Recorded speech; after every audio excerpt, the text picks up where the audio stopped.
Protest of Solicitor Dorsey wins. The Atlanta Georgian, Monday, July 21, 1913, presents evidence showing indictment of Negro would hinder frank prosecution. Here are the important developments of Monday in the Phagan case. The decision of the grand jury of Fulton County not to bring at this time an indictment against James Conley. The information that there is a strong probability of another postponement of the trial of Leo M. Frank. The grand jury's refusal to reopen its investigation of the Phagan murder mystery was a decided victory for the solicitor after that body had overridden his request that no session be called to take up the matter in any of its aspects. A report that Judge L.S. Roan, who will preside at the Frank trial, had signified his desire that the case be put off until fall, gave rise to the expectation that another postponement will take place, and that the date probably will be set for some week in September. Defense said to be willing. The defense also is said to be in favor of a continuance. Luther Z. Rosser, chief of counsel for Frank, said Monday that he did not contemplate asking for further delay, but thought that it would be a hardship on the jurors to hear the case at this time of the year. He made it plain that he would not oppose any move for a continuance. The grand jury Monday decided to take no action at this time looking to the indictment of James Conley, accuser of Leo M. Frank in the murder of Mary Phagan. The grand jury came to its decision after Solicitor General Dorsey had presented a mass of evidence to show why the indictment of the Negro would hamper the prosecution of Frank. After more than an hour's conference, the solicitor issued this statement: "I am requested by the grand jury to say no action will be taken at this time on the James Conley matter, and that body will not pay any attention whatever to anonymous communications." It is known that the grand jury has been flooded with letters on the Phagan case, many of them urging action on Conley, and many unsigned. A recent Supreme Court decision was cited by Solicitor Dorsey to the grand jury when he demanded hands off on the Conley indictment. The decision says of the solicitor, he is to determine whether or not to commence a particular prosecution or to discontinue one already begun.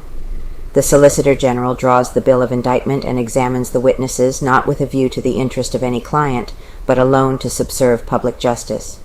The whole prosecution from the time the case is laid before him is under his direction, supervision, and control. 102, Georgia, page 271. Delay in trial rumored.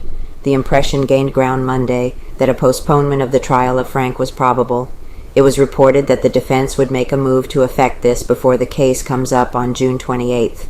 According to Solicitor Dorsey, Judge L.S. Roan, who will try the case, is not particularly anxious that it will come up at this time, says Judge favors delay. "I was talking with Judge Roan a short time ago," said the solicitor, "and from his conversation I gathered, solicitor halts indictment of Jim Conley. Grand jury defers action after Dorsey shows it will hamper frank prosecution." Continued from page 1, that he would rather the trial did not come up before fall, though he did not say so outright. Shortly before noon, Jim Conley was taken from his cell at police headquarters and spirited off in an automobile by Detectives Starnes and Campbell, the officers who have had complete charge of the Negro for several weeks. Inquiry failed to reveal the destination or purpose of this action. The Negro was out of his cell less than an hour, and on his return the same strict secrecy was maintained. Fighting Mincy. According to Chief of Detectives Lanford, the mysterious trip of Conley from police headquarters with Detectives Starnes and Campbell ended at the corner of Electric Avenue and Carter Street, where W.H. Mincy, the insurance agent, declared in an affidavit the Negro was sitting on the curb intoxicated the afternoon of the Phagan murder and confessed that he had killed a girl that day. Chief Lanford stated that an effort had been made by the detectives to have persons residing in that vicinity identify Conley as having seen him there at the time Mincy stated. However, no one had been able to do so. It was also declared that Conley had been taken around to a Butler Street address, where it is declared the Negro was at the time Mincy swears the conversation on the curbing took place. Solicitor Dorsey was the only person asked to appear before the jurors. Before they assembled, he asserted that he was entirely confident that no indictment would be returned against the Negro.